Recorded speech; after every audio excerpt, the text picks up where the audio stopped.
158,967 Palestinians killed or injured between 2008 and September of 2023, as compared to 6,615 Israelis. Their land is stolen on a regular basis. The settlers who are coming into the West Bank and other parts of this who are just stealing land despite the fact it's allegedly illegal. Olive fields being uprooted, sewage being pumped into fields so that people are not allowed to farm. The Gaza Strip, where people are trapped in the most densely populated area on earth without any, water or electricity. Let me read you this, Rania, and this comes from just before this ever happened, from 2020. This is the Washington Post.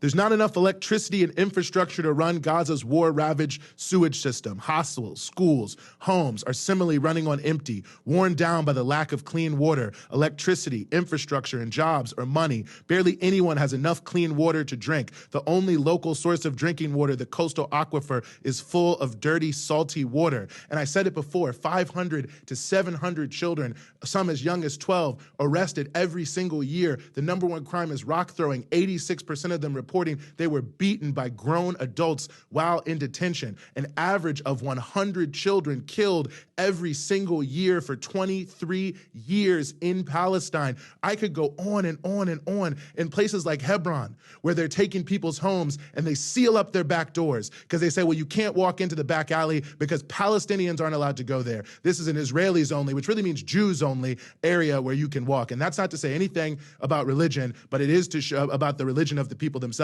But it is to show that the Israeli government is using an ethno-religious, exclusive apartheid reality. They're dividing the land in every possible way. In Gaza, 45% of people who apply to get out of Gaza to get medical treatment because of what we've already heard, that there's inadequate medical care, it's just flatly denied. And for the 55% who are allowed, which includes cancer patients and people like that, you can wait 6, 7, 8 hours at a checkpoint just to have some teenager, just because they want to have fun, tell you to turn around and you're not able to get your chemotherapy. I mean, this is the daily violence, brutality, death, humiliation, apartheid that people are living under in Palestine. And the fact of the matter is, the reason why there are so many people who can't say that this is somewhat akin to what we've seen with the indigenous peoples in America, that it's akin to what we saw with the slave rebellions in America. The reason they can't say it is because they can't come to terms with that reality, that the project of Israel is an apartheid project that is designed to destroy the Palestinian people in every way possible, to steal their land and impose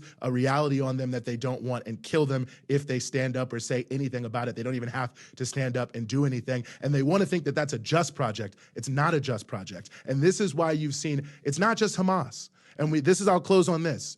The whole idea that this is just Hamas is all designed to play into the Islamophobia of Americans, to say it's just a bunch of crazy Islamic radicals. That's why the Israeli forces are now calling Hamas ISIS Gaza. The reality is every Palestinian faction, the Popular Front for the Liberation of Palestine, the Democratic Front for the Liberation of Palestine, the Palestinian People's Party, Palestinian Islamic Jihad, all of them of various different ideologies, religions, secular and different things, are all supporting this 100%. It's why, as our colleague Kay Pritzker put out in a recent video, why you have almost all of the NGOs in Gaza and in Palestine saying we put 100% of the blame on the Israelis. There's a reason why Palestinians feel united, and it's not because they love war. It's not because they're beast and because they're violent and because they're bloodthirsty, but they're in a totally asymmetric power relation where no one anywhere does anything to help them ever. And the people who have the power to change their life and relieve their suffering are complicit in their oppression every single day and the covering up of that crime, which is exactly what we see right now in terms of how many of these Western governments